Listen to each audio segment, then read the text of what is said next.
Allez, direction l'Île-de-France. On fait le tour de France tous les matins sur Sud Radio. L'Île-de-France où vous écoutez Sud Radio sur le 99.9. Plus précisément, direction la ville d'Antony.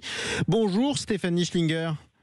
Bonjour Jean-Marie. Et merci bienvenue pour sur votre Sud Radio. invitation. Mais vous êtes Merci. la bienvenue. Est-ce que j'ai bien prononcé votre nom d'abord? Je commence. C'est parfait. Bon, C'est parfait. écoutez, j'ai eu de la chance. J'avais une chance sur deux. Vous voyez, je suis bien tombé. Vous êtes la maire adjointe de la ville d'Antony en charge de l'égalité entre les femmes et les hommes. Dans les Hauts-de-Seine, précisément, Antony, toute la semaine, la ville se mobilise contre les violences faites aux femmes avec un mot d'ordre de la prévention, c'est ça? Oui, tout à fait. Nous avons décidé de faire un temps fort de cet engagement qui est quotidien en réalité sur cette cause, mais voilà, avec un point d'orgue sur cette programmation qui s'inscrit elle-même dans une politique globale d'égalité femmes-hommes qui est portée par la ville. Alors par exemple, les années passées, l'année dernière et même les années d'avant, nous avions proposé des actions originales qui avaient été initiées par d'autres villes, comme la ville des Lilas, en partenariat avec nos boulangeries et pharmacies, où on avait distribué des baguettes de pain et des médicaments dans des sachets spécialement imprimés. Et les sachets que portaient par exemple les numéros d'urgence et locaux, ainsi que le violentomètre, qui est un outil simple pour évaluer si sa relation repose sur la base du consentement. Le violentomètre, c'est comme un thermomètre, mais dans lequel on renseigne ce qu'on vit ou qu'on subit toute la journée ou toutes les semaines. Et en fonction de ce qu'on renseigne, en fait, on sait si c'est trop violent ou pas, si c'est très violent ou pas. Ça commence dès le début, hein ?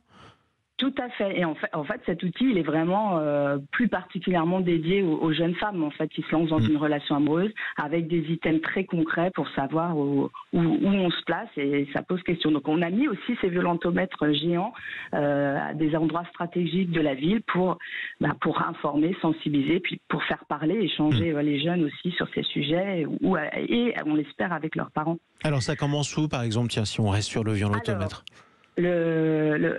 Notre quinzaine, elle commence demain, dès demain. Le lancement de cette programmation aura lieu donc sur la place du marché Patrick Devedjian pour le lancement officiel.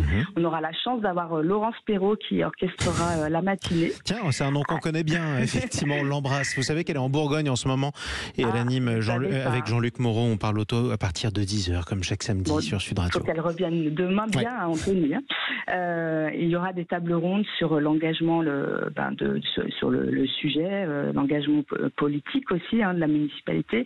Et puis, il y aura des démonstrations de self-défense pour femmes proposées par une association de Krav Maga et des performances dansées par la compagnie Ligne de Mire. Et ce sera, je crois, une belle occasion de combiner réflexion, convivialité sur une place chaleureuse où vous pourrez aussi faire votre marché à 2 pas de la gare RERB Antony. Sachant que des cours de Krav Maga pour les femmes qui pourraient être victimes de violences physiques, là c'est même plus de la prévention, c'est de la dissuasion, on est d'accord ? Oui, c'est sûr, mais c'est déjà ça.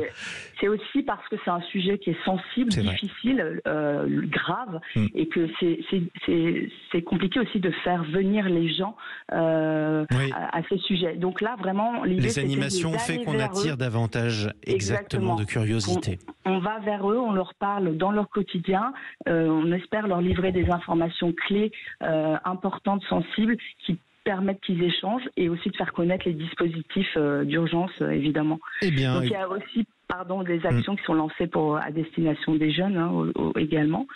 Je peux vous en donner une, par exemple, le 21 novembre à 19h à l'espace Vazerelli, on a là le CCAS, donc le Centre communal d'action sociale.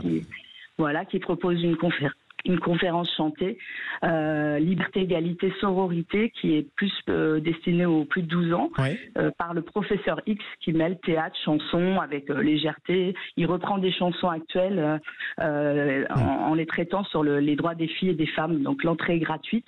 Et puis ça s'adresse aux jeunes, ce qui veut dire aussi que ça permet de faire de la prévention dès le plus jeune âge. C'est toujours plus utile. Mais écoutez, merci beaucoup et bon courage à vous. En tout cas, Stéphanie Schlinger, maire adjointe en charge de l'égalité, entre les femmes et les hommes. C'est aussi une question d'éducation, notamment pour les hommes qui sont concernés.